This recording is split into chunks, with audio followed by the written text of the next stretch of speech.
making lemonade out of lemons, a silk purse out of a sow's ear. I mean, that's what this nation is about. Bad things happen, we turn it around. And I am convinced that America, eventually the values that made America great will continue to resonate with most Americans and make us a great country. Congressional negotiators said they've reached a major deal on payroll tax cut package that would hand President Barack Obama an early election year victory. Why would this be an early election year victory for the president? Well, I don't think it's a victory so much as the president recognized that contrary to what his overall policy is that certain targeted tax cuts to favored groups get him votes. And more importantly, it takes votes away from his Republican challengers, and in some ways takes an issue away from them. I mean, the Republicans generally are the party of lower taxes.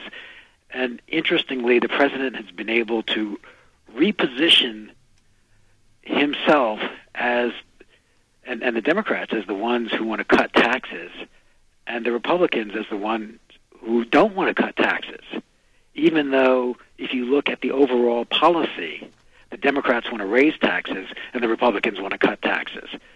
So, he's been able to reposition that tax issue that works to his benefit. But the long term, I don't know that it will be to his benefit, but at least in the short term it is. But the profound distance between our actual physical needs and the president's policies is encapsulated, Logan, by one striking fact. This budget calls for a net spending increase, and as we enter the fourth straight year of trillion-dollar-plus deficits, spending restraint represents the bare minimum necessary to qualify any budget proposal as worthy of consideration. And yet our president, Logan, has turned in a budget request that would spend $47 trillion over 10 years and increase the debt by 68.9%. The amount of new debt, Logan, alone in this plan is virtually equal to the entire national debt when the president took office. Armstrong, let's face it. It's worse than that, because there are a lot of assumptions in the president's budget which assume that he's going to get tax increases. And the fact is that what happens 5, 6, 10 years from now is all but irrelevant, because the models can't predict that far. If you look at the president's original model, at his original budget that he presented when he first became president, he predicted that his deficit in his fourth year would be about $500 billion. It's now more than double that. Okay? Now, this is the president where he has control. He's presenting a budget that has much more spending and much higher deficit. And he promised that in January 2009, he got on television, I heard this myself, and promised that the deficit would be $500 billion, $500 billion. Okay, so it just goes to show you, just because somebody presents a budget going out, 3, 4, 5 years, doesn't mean they're going to, achieve the targets of their budget. Those targets are terrible, and yet it's unlikely with the present policies that we're even going to hit those terrible those terrible numbers. The deficit is going to be much larger unless there's a significant change in America's policy towards entitlements. I mean, we have to hit the entitlement issue, and we have to hit the spending issues. If we don't hit entitlements and spending, you can't tax Americans enough money to cover what this is going to cost. Logan, our 4 p.m. guest, Alan Gottlieb, has joined us now. How many people you know who could force the former chief of staff of the President of the United States, Rahm Emanuel, to donate $4,000 to a pro-gun group, Logan? Is that amazing? Rahm Emanuel contributed $4,000 to a pro-gun group? And he autographed the check. No, wait. This has got to be a joke. Well, Alan Gottlieb is executive vice president of the Second Amendment Foundation, and they collect checks from governments that try to curtail citizens' right to bear arms. Alan, welcome to the show, and we can't wait for you to tell us how you were able to get $400,000 from Rahm Emanuel. Yeah, well, Armstrong, this is really great. It was actually court-ordered. Rahm Emanuel didn't voluntarily want to give us this money, but the court ordered that Chicago give us $399,950, or basically $400,000, for our legal fees that we incurred in challenging Chicago's gun ban. We went all the way to the U.S. Supreme Court case known as McDonald versus Chicago, where we overturned the gun ban and incorporated the Second Amendment through the 14th Amendment to all 50 states. And, of course, as mayor, he had to autograph the check. So we've got this big blow-up of this $400,000 check, so to speak, in our office with Emanuel's signature on it. I knew there was a catch. Yeah, and what's really great about this is then Chicago, thumbing its nose at the Supreme Court, went and passed another anti-gun law that basically said that if you could own a gun in your own home, but you had to have range training with the gun before you could get the permit. And, of course, that sounds very reasonable, but Chicago then went and banned gun ranges in the city of Chicago. So we went and sued them in federal court for that as well. It went up to the appeals court level, which ruled 3-0 in our favor. So Chicago's going to owe us another big fat check. Why the arrogance, Alan? Why the defiance?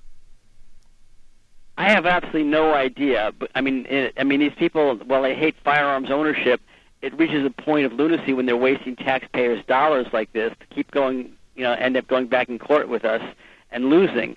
And they're going to keep losing because they just refuse to honor the spirit of the Supreme Court decision. I have no idea why they're so arrogant, Armstrong. I can't figure it out. It doesn't make any sense at all. But then again, a lot of these liberals never make any sense. Why is there such... Go ahead, Logan. Alan, I can understand why Chicago doesn't want the bad guys to have guns. You ask most Americans, should bad guys be able to get guns? The answer is no. But on the other hand, the Second Amendment is just such a clear right for everybody to bear arms and to have guns. It's kind of hard to say that you can really regulate guns without regulating everybody, including the good guys, including the people who may have legitimate reasons to have guns. I agree with you totally. And all the court decision basically said was that you can you can't deny somebody the right to own a gun for self-protection. I mean, there's no doubt you can do a background check. You can have other mandated requirements. But the bottom line is, in Chicago, they just want to flat out outlaw your right to be able to do so. Was this the case? The first case that you mentioned, was that the case where the guy was in his house and somebody tried to rob him, and he went and shot them? And they were no. This is a case. Otis McDonald was an African American in Chicago in a high crime area. That basically he tried to stop some drug transactions going on in his neighborhood and was threatened by a lot of drug gangs, and his house was broken into. But he had he did not defend himself. He didn't shoot anybody. He just wanted to be able to have the right to have the handgun in his home to protect himself and his family. And he was our lead plaintiff in the case, and went all the way up to the U.S. Supreme Court. And basically, Chicago lost, and they lost big time. And then they came back and tried to figure out how to get around the Supreme Court ruling and keep the gun ban in place, so to speak. Now, what happened to the defendant in this case, Mr. McDonald? Well, he's gotten a lot of notoriety and a lot of claim to fame. He's it's really interesting. His story is a great story. He was a gentleman who came up from the South. His mother sent him on a bus to Chicago so he could make something out of himself with the few dollars the family had left. Mm-hmm. He worked his way up from a janitor at the University of Chicago, put his kids through college, which is a great individual, a law-abiding citizen in Chicago with a great history of the American tradition of being able to make it in tough times, and they wouldn't let him protect himself. Now, what was their argument that as the reason why he should not be able to protect himself? Well, it wasn't aimed at him. It was aimed at the whole city. They didn't want any. They had a law banning handgun ownership for everybody in the city of Chicago. So nobody could have a gun in their own home to protect themselves. And it was a flat-out ban, not for him, but for the whole city. And for those of you that are just joining us, we're going to come back. Alan Gottlieb is our guest. He is the publisher of Gun Week and the Gottlieb Totero Report. He's the chairman of the Citizens Committee for the Right to Keep and Bear Arms, founder of the Second Amendment Foundation. We'll be back.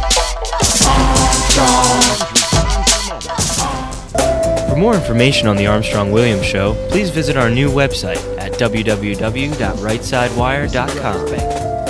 There you can find his syndicated column archive, view live streams, and get your favorite conservative pundits' views on the current issues affecting the American people. From building wealth to foreign policy, stay connected with Armstrong-Williams and his colleagues at the all-new www.rightsidewire.com. Hello, my name is Ron Moulton. I'm running as a Republican for the City Council in the nation's capital, a political arena dominated by the Democratic Party. I'm seeking office in Ward 7, overwhelmed by unemployment and poverty. For the first time in decades, we have an opportunity to be elected as the people that need the representation the most are now responding to the principles that will uplift them. For more information about my values and to donate, please visit www.ronmoulton.com. Anderson Brothers Bank, a family-owned and operated establishment that blends traditional personal service, local market awareness, and advanced technology to meet the financial needs of its customers. Visit abbank.com or call 843-464-6271 to see how they can assist you with your banking needs. Anderson Brothers Bank, celebrating 75 years of community banking, the way it should be. Stability right in your backyard since 1933. Most Americans simply have never been taught the basics of money management, let alone how to secure their financial future. But there is hope. Financial Education and Literacy Advisors, also known as FELA, does what others don't. FELA teaches financial education. If you'd like more information about providing a financial wellness program for your employees, or a credit-bearing college course in personal finance, or other valuable programs, please visit myfela.com. That's myfela.com, or send an email to info@myfela.com. Hi, this is Armstrong Williams with an opportunity to own a piece of paradise in Nassau, Bahamas. Spectacular land prices, 8,000 square feet, 20,000 square feet lot, affordable prices, hilltop properties with views of the magnificent sea. Just call 242-677-3120 or 3121 or go to info@rightsidewire.com and leave your information. Where heads of state, sports, entertainment, and political celebrities meet. You're listening to Armstrong Williams. Logan Delaney and Alan Gottlieb is the executive director of the First Amendment, the Second Amendment Foundation, collects checks from governments that try to curtail citizens' right to bear arms. You know, I guess what is baffling to me is that you have 20 other cases against states and cities filed in federal court. And even though you say this means more big checks for you to collect, I mean, why go through the exercise knowing that the Supreme Court has already set precedents for this, knowing you're going to lose? Just help me understand that rationale. Alan? Logan? That's what time was scheduled for. I'm here. I'm. Go ahead, Alan. Go ahead. Logan, are you hearing our guest? I'm here. I don't know where Alan is. He's lost somewhere in cyberspace here. Wonder why they go through the exercise, Logan.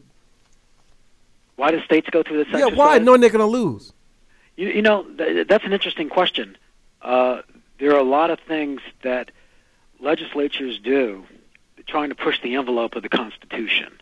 And it's not just with the Second Amendment. It's with all the amendments. And if you look at the four corners of the Constitution on the bigger picture, the Constitution says that our government has a certain number of things that it can do, and it's very limited. It's limited to things like the post office, roads, defense, police powers, okay, but taxation. But the taxation is limited to the things that are enumerated in the Constitution. There's also something called the Commerce Clause, which says the federal government has the right to regulate interstate commerce between states and among states. Accidentally. What is interesting is that when you look at it from a constitutional point of view, virtually all of the federal government's power arises from this ability to regulate interstate commerce. And it's caused an incredible growth in the government, which leads back to our earlier conversation on how the budget gets out of control. And why is it out of control? Well, it's out of control primarily because the federal government, has taken on obligations which the original Constitution did not really intend for the federal government to do. And one of the things that's happened is that everything that's not enumerated to the federal government is left to the states to do, or to people as individuals. Now, what's interesting about that is that states, virtually every state except one, which is Vermont, has a constitutional amendment that they must have a balanced budget. Now, think about that. The states must have a balanced budget, and most states, go into the year with a balanced budget. They don't always end up with a balanced budget, but that's how they are legislatively and constitutionally required to have. And it puts a restriction on their spending. The federal government does not have this restriction on what it can spend. So the federal government can and has, for probably 95 out of the last 100 years, spent more money than it's taken in.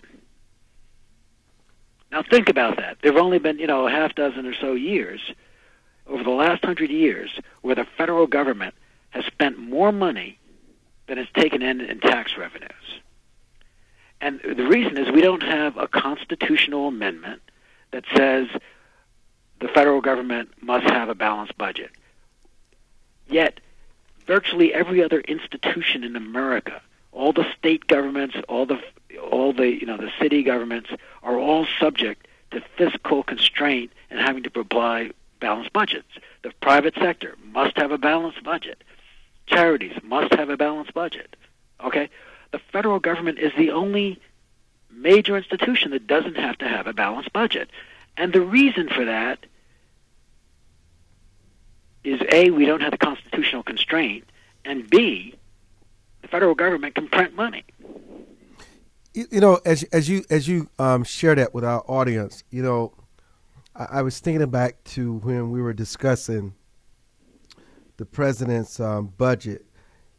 The only credible conclusion one could obviously draw from President Obama's fiscal 2013 budget is that they refuse to recognize, Logan, the seriousness of America's fiscal crisis, and is recklessly unwilling to address the challenges that, to some of us, we so obviously face.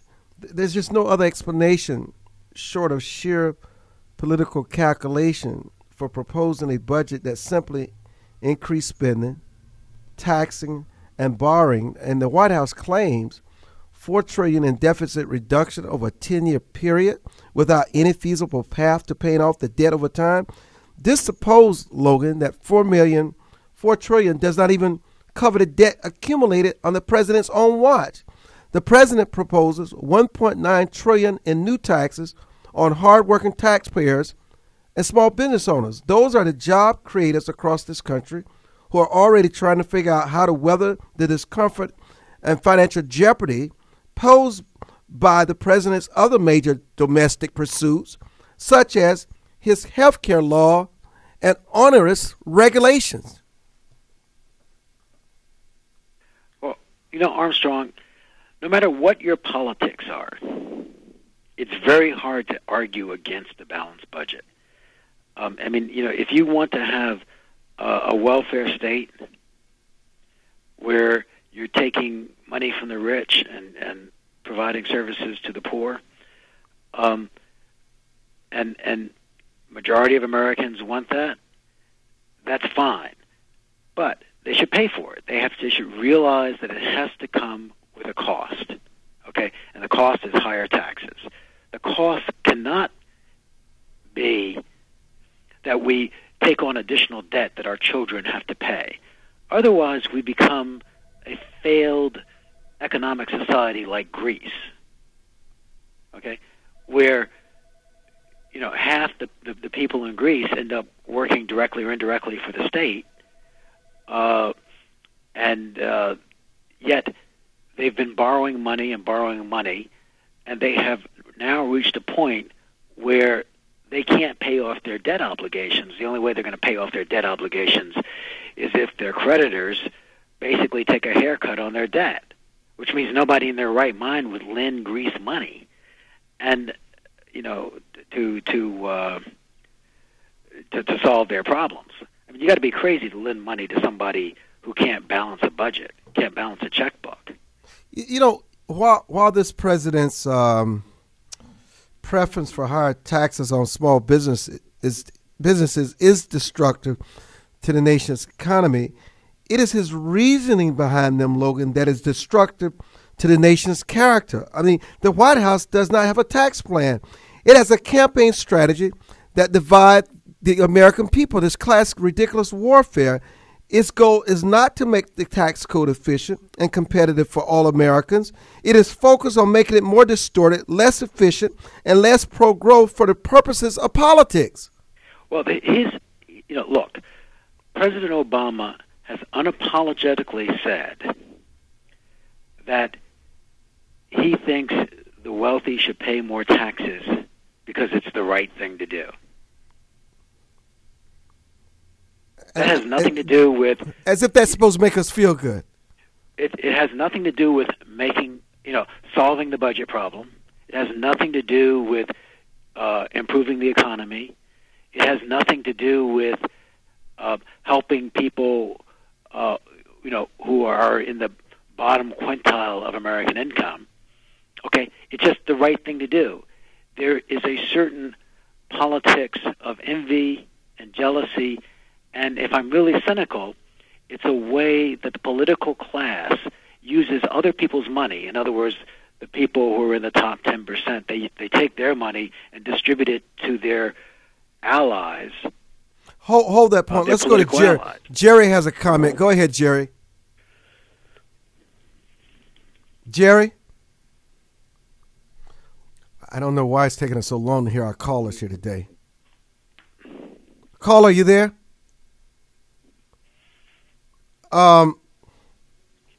Logan, it is obvious that balancing our budget will require far stronger economic growth and greater private investment than we have seen under this administration's policies.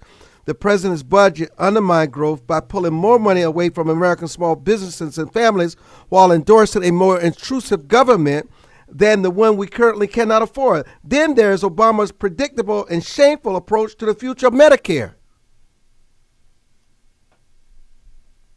There really is.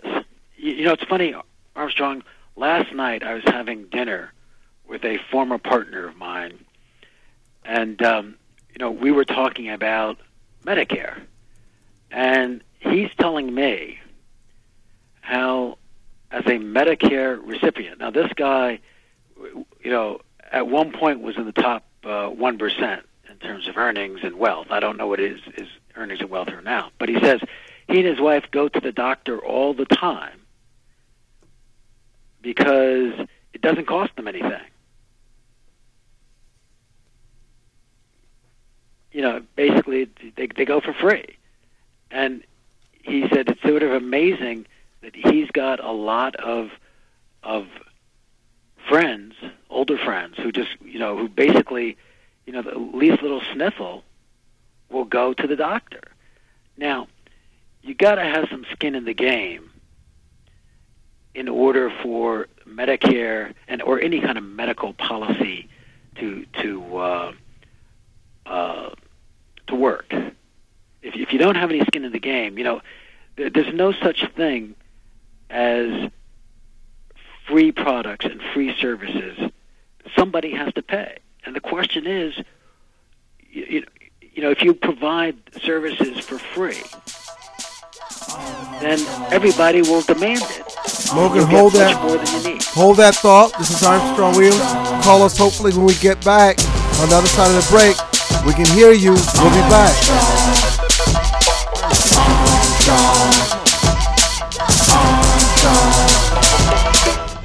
For more information on the Armstrong Williams Show, please visit our new website at www.rightsidewire.com. There you can find his syndicated column archive, view live streams, and get your favorite conservative pundits' views on the current issues affecting the American people. From building wealth to foreign policy, stay connected with Armstrong Williams and his colleagues at the all-new www.rightsidewire.com. Most Americans simply have never been taught the basics of money management, let alone how to secure their financial future. But there is hope. Financial Education and Literacy Advisors, also known as FELA, does what others don't. FELA teaches financial education. If you'd like more information about providing a financial wellness program for your employees, or a credit-bearing college course in personal finance, or other valuable programs, please visit myfela.com. That's myfela.com, or send an email to info@myfela.com. Elder Chicks is an exciting part of the fastest growing segment of the population. Women in their 70s, 80s, and older who are mastering the art of a senior life. We're no longer unseen and unheard. We're providing role models for each other and the baby boomers who are fast approaching retirement. Join our virtual community. Hit www.elderchicks.com on your computer keyboard.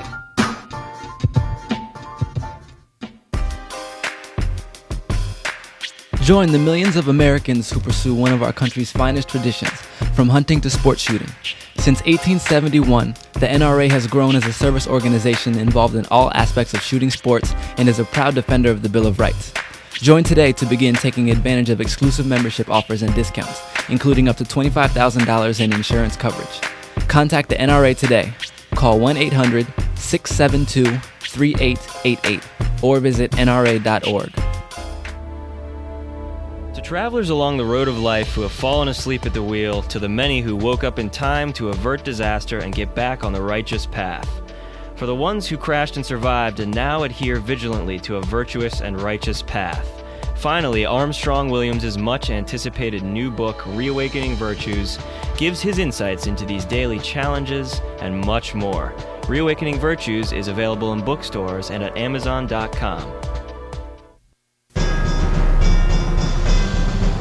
Where heads of state, sports, entertainment, and political celebrities meet. You're listening to Armstrong Williams. Logan, does it surprise you that the president's approval ratings are back to the 50% mark the first time in 8 months? No. And the reason it doesn't surprise me is that in some senses the economy appears to be getting better. And people generally don't like change in the presidency. The incumbency always has a huge advantage. But the real question that we all have to look at over the next 8 months is the president's program really making the economy grow? Is unemployment really going up? If you look at the true numbers behind unemployment, it's really questionable that it should be as low as it is, because the number of Americans that are working it has not increased since it's still below it was when the president took office. Logan, let's try our callers again. Jerry, can you hear us? Yeah, Armstrong, can you hear me? Yes, please go ahead. Logan is worrying me today because going back to Medicare, a lot of people, everybody that's employed, pay into the Medicare system. And I can't remember what year it started. I'm almost 65. So I had been paying in it for years. The same way with unemployment benefits, and I was never unemployed. And I didn't recoup any of that money. But I think Logan needs to look a little bit more as to what the economy looked like when with all of the other previous presidents. Because, one, we funded a war with no funds, and we moved money around. We drained part of the Social Security. And I just think, to me, today he's a little less than ingenuous. Well, Stater, don't go anywhere. Logan, could you engage Jerry? Sure. Jerry, look, we've all paid into Social Security. Do you have car insurance? Jerry? I'm sorry, say again? Do you have automobile insurance? Oh, sure. And do you have house insurance on your home? I sure do, and I'm still Now, paying. let me just ask you, when your automobile insurance, you don't get the insurance company to pay you for an oil change or a change in tires. You get the automobile insurance there for a major accident, not for regular maintenance. The same thing with your house insurance.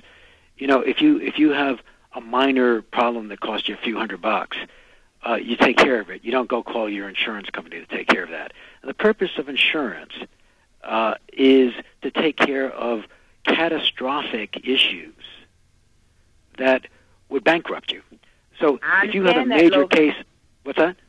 I understand that, but what I'm saying to you is we pay into a lot of things that we don't reap any of the benefits for. But our tax bracket is higher than the highest income. These people are getting over it. They have moved money overseas, and they're not paying any taxes on that. They're hiding it in places. Who's hiding it? The wealthy. No, they're not. All these, yes, they are. They are not. I can tell you the wealthy are not hiding it. Yes, they are. You may be talking about a small portion of the wealthy, but can you prove that the wealthy are hiding it? Well, can you prove that they are not? Yes, I can. Oh, because I know a lot of wealthy people. I know a couple that are paying their fair share. But, Logan, let's get back to my point. What is your point? My point is the top bracket, the 1%, they are hiding money, number one. That's why you have an excellent That's not a point that you can prove. Number two, let me tell you, why do you think the laws change every time the government catch up with something that they're doing? And that's to hide the money. So you blowing smoke. No, it's not to hide the money. Look, if somebody is taking advantage of the tax laws as written, that's not hiding money. That's just acting rational. I mean, if somebody said to you that you could save your tax dollars by buying municipal bonds rather than putting your money into a taxable bond, wouldn't you consider that so you don't have to pay as much taxes? That's what we're doing. But Logan, there's nothing wrong with that. That's the law. That's legal. That's not hiding money. But it's not when you're taking your money overseas. And that's taking your money overseas is perfectly legal. That's the same. Yes, because it was made illegal. You got to stop and think. The laws are changed every day to benefit those that want to escape what the little folks are paying, and you cannot change that justification. Number two, the jobs. You keep talking about the jobs that the jobs are not being. How did you say that? They can't produce jobs. Well, they did produce jobs, but they produced them overseas, and they're paying these people unfair wages. And they're reaping millions, if not zillions, and they're not paying any taxes for it over here. And they bring all this stuff back overseas, over to America, and we're paying a higher price for what they had it made for, and that's so unfair. God is judging you, and you're going to pay for it. Thank you. Okay, Jerry, thank you for calling. Logan, I just want to switch reels before we get back to the gun issue because Jerry is back. China's heir apparent calls for more trust. Jinping met with the U.S. congressional leaders and then told business leaders that China and the United States must work toward building mutual trust. Talk to me from a business leader point of view what he was implying.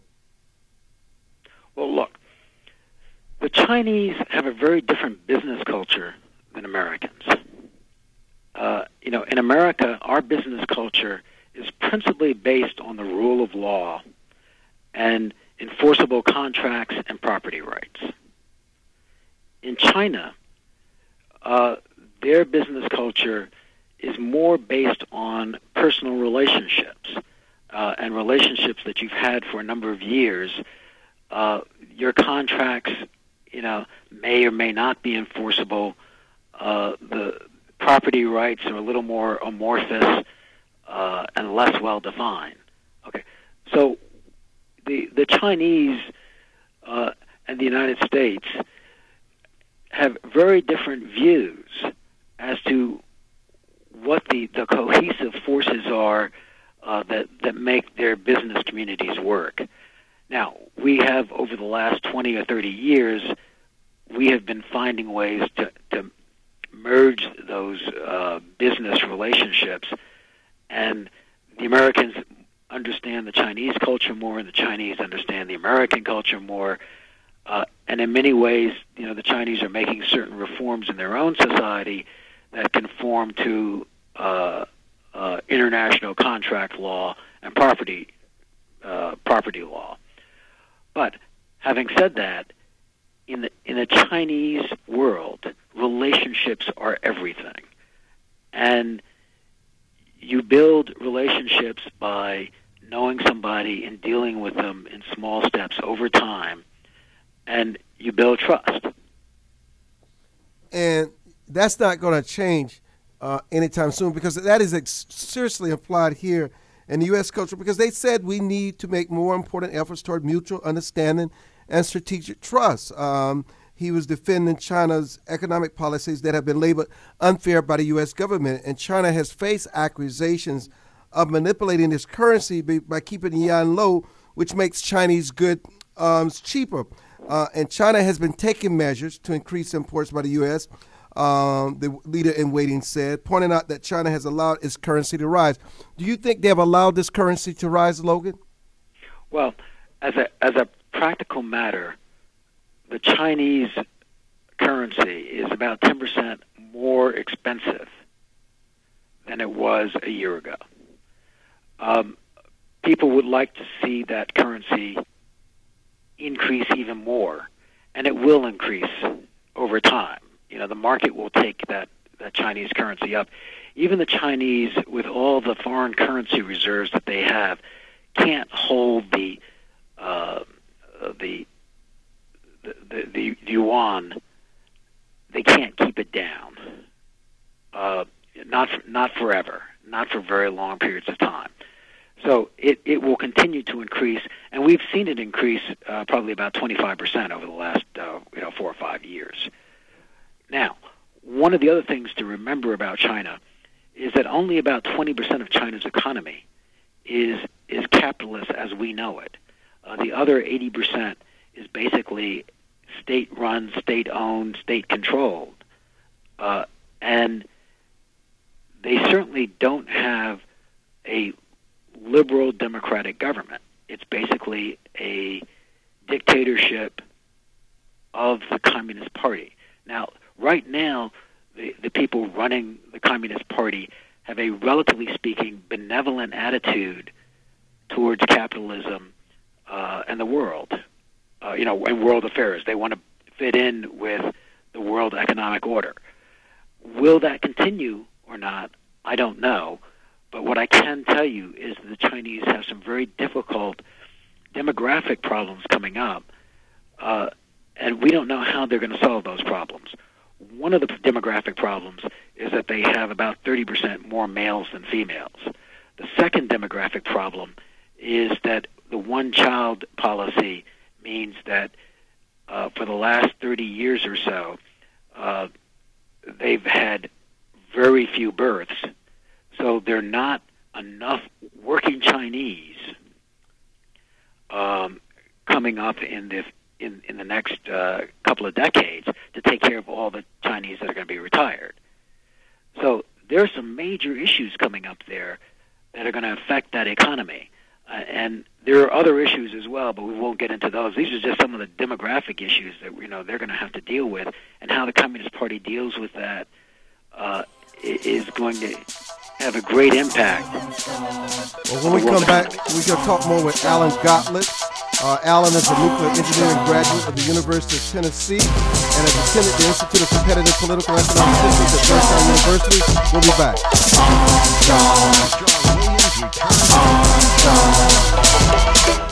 For more information on the Armstrong-Williams Show, please visit our new website at www.rightsidewire.com. There you can find his syndicated column archive, view live streams, and get your favorite conservative pundits' views on the current issues affecting the American people. From building wealth to foreign policy, stay connected with Armstrong-Williams and his colleagues at the all-new www.rightsidewire.com. Does your school, team, church, or charity need a new fundraiser? Do you need to work out of your home or part-time? Are you a small business that can use an additional revenue stream? Then you need Yellow Llama. Do you need affordable web services or tools to enhance your existing business? Are you a graphic artist who wants to create a revenue stream with your art but not get ripped off? Then go to www.yellowllama.com. Anderson Brothers Bank, a family-owned and operated establishment that blends traditional personal service, local market awareness, and advanced technology to meet the financial needs of its customers. Visit abbank.com or call 843-464-6271 to see how they can assist you with your banking needs. Anderson Brothers Bank, celebrating 75 years of community banking, the way it should be. Stability right in your backyard since 1933. Most Americans simply have never been taught the basics of money management, let alone how to secure their financial future. But there is hope. Financial Education and Literacy Advisors, also known as FELA, does what others don't.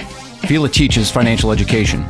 If you'd like more information about providing a financial wellness program for your employees, or a credit-bearing college course in personal finance, or other valuable programs, please visit myfela.com. That's myfela.com, or send an email to info@myfela.com. Hi, this is Armstrong Williams with an opportunity to own a piece of paradise in Nassau, Bahamas. Spectacular land prices, 8,000 square feet, 20,000 square feet lot, affordable prices, hilltop properties with views of the magnificent sea. Just call 242-677-3120 or 3121 or go to info@rightsidewire.com and leave your information. Where heads of state, sports, entertainment, and political celebrities meet. You're listening to Armstrong Williams. Alan Gottlieb, welcome back to the show. Logan is still with us. Tell us about the Second Amendment Foundation and how it got started and how it impacts and how someone may be listening to the show may need to contact you and don't realize it. Alan? Can you hear me? Yes, we can. Go ahead. I founded it back in 1974, and at the time it was the nation's only tax-exempt nonprofit 501c3 education, legal defense, research, and publishing organization defending the right to keep and bear arms. And we're probably, these days, we're probably most known for our litigation. We're very involved in the Heller case that knocked out the Washington, D.C. gun law, and of course we were one of the lead plaintiffs in the McDonald case, funded the whole case, knocking out Chicago's gun ban. We currently have about 20 lawsuits in the federal court from coast to coast right now challenging various gun laws. Our website is www.saf.org, samalphafrank.org, or just put Second Amendment Foundation in any browser and we'll pop up. All these lawsuits and our activities are listed on the website. Membership in our organization costs $15 a year, and we, of course, accept donations of any kind. And one can join and donate on the website as well at saf.org. I tell you, just how much are they trying to roll back the gun rights in this country? Well, in certain states, in Massachusetts, New York, New Jersey, Maryland, Illinois, California, those are our battleground states where the politicians are really trying to destroy gun rights totally. And that's really where the battles are centering on right at this minute, there and in the court system. Logan? I live in I've lived in 2 states, New York and Florida, and I have seen the difference in attitude towards guns. And it's something that I don't really understand. Maybe because, New Yorkers like gun control because they live in a very crowded urban environment and they're afraid of violence. And Florida tends to be, at least where I live, much more, much less urbanized. But people, have no problem with guns. They don't, fear guns. It's just, a lot of people have it. A lot of people hunt. It's part of the culture. I think part of it is just that there are parts of the country where there is a culture which accepts guns, which view guns as a tool, and there are other sections of the country where the culture is very much against guns. They view it as not as a tool so much as a means to kill people, and never the two should meet. How does one change that perception, Alan? I think that perception is pretty accurate, to be honest with you. And the sad part about it is, before I get to how to change it, the sad part is it's the inner cities like, New York City, Chicago, Philadelphia, Los Angeles, the places where it's hard to be able to get a firearm or be able to get a permit to carry one for self-protection that have the worst crime rates. Washington, D.C. is another example. And it's really interesting if you take a look at the history of gun control laws, which are pretty regressive in this country. The places that has the strictest laws, have the worst problems with guns. So the gun laws obviously don't work. It doesn't really matter at this point if you're for the laws or against them. Everybody pretty much has to admit they just don't work. If you look at the states that have been more lenient and have, more liberal laws to allow you to carry a firearm to protect yourself, those are the states with the less violent, not necessarily less crime, but less violent crime for sure. And it's interesting. Now, how to change that? I think in changing that, it's a culture change. And people have to realize that, by the time the police get to the crime scene, there's usually a victim on the ground, and they're there to fill out the paperwork. The only way to prevent that crime or protect yourself is to have the means to do so. If you don't have the means to do so, you lose the right to do so. 733-5620, 1-866-620-6650. How does one get more information on your organization, Alan? Well, the website's one way at www.saf.org. Or one can call our office and say that, you heard about it at Armstrong Williams Show. We'll send a whole giant packet of information on the whole issue. The phone number here is 425-454-7012. It's 425-454-7012. Say you heard an Armstrong Williams Show. We'll send you out a free packet of all kinds of information on the gun rights issues. How is Talk America Radio Network? You remember me from those days? I don't really know. Of course I remember you from Talk America Radio Network. Are you kidding me? Well, that's great. Thank you. I don't know. We sold Talk America Radio Network, and the people that bought it have turned around and not done a very good job with it, and they've turned around and sold it to another network, and it's been merged in with somebody else now, and I don't really know. I don't think any of the original talk show hosts from Talk America are on that network anymore. Are you still in the radio business? Yes, I own 4 radio stations, one in Seattle, one in Olympia, Washington, one in Portland, Oregon, and one in Spokane, Washington. Well, good, man. I got to tell you something. You've been a giant for a long time. It's just such an honor to have you on. I recognize the name immediately. Well, thank you. I appreciate that very, very much. I've been following your career as well, and I'm very proud of you. Alan, you're also an author of about 20 books, right? Yeah, I have a brand new one out called Shooting Blanks, Facts Don't Matter to the Gun Ban Crowd, which is one of the best sellers on Amazon right now. Why is it that gun facts don't matter? Well, I wrote this book, Armstrong, based on a lot of the debates I have with anti-gun people, and when they tend to argue, facts don't matter, and they just go to emotion. And so I broke it out into chapters on the various different issues they talk about and explained the facts of the matter and why the facts don't matter to the gun ban crowd. Listen, man, it's such an honor having you on. How can someone go out and get a copy of your new book? Well, Amazon.com has it, BarnesandNoble.com, Barnes & Noble bookstores, or any other fine bookstores in the country. Thank you so much for joining us. It's been my pleasure. Best to you. All the best to you. All Thank the you. best. A giant in the industry, Logan. Early on. Logan, what are the issues that trouble you today or give you hope today? Well, Boy, that's a broad question, Armstrong. Without a lot of time to think about it. Well, you can start with Syria. With Syria? Oh, I don't have... look, as I have mentioned to you on the air before, in my entire lifespan, there have always been wars. There have always been armed conflicts. And everybody was optimistic that things were going to get better. I've just come to the conclusion, maybe this is a more cynical conclusion, that war is inevitable. It's the inevitable state. Civilizations have always been at war. There have always been wars going around, conflicts going around. That may not be... I mean, that's a very cynical Hobbesian view of the world. I think we live... the world is a rough neighborhood. And if you aren't prepared to protect yourself, and if you're not prepared to fight when you have to fight, you're just going to be run over and taken over and abused.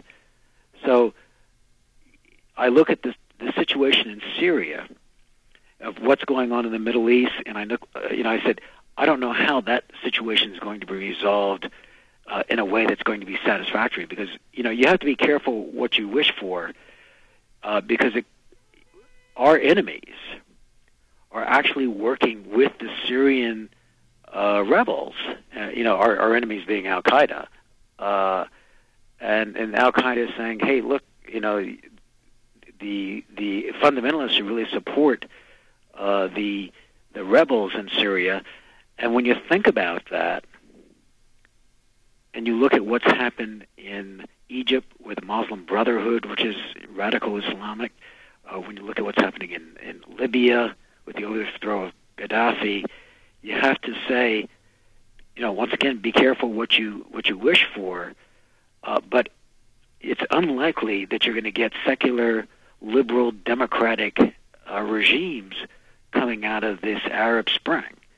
Sherry, you're on with Logan Delaney. Go ahead. Hi, Sherry. I do not understand the delay in the calls. Sherry? Oh, she dropped. Logan, go ahead. I'm sorry. Okay. Now, and then just sort of following up on that part of the world, what's going on in Iran, I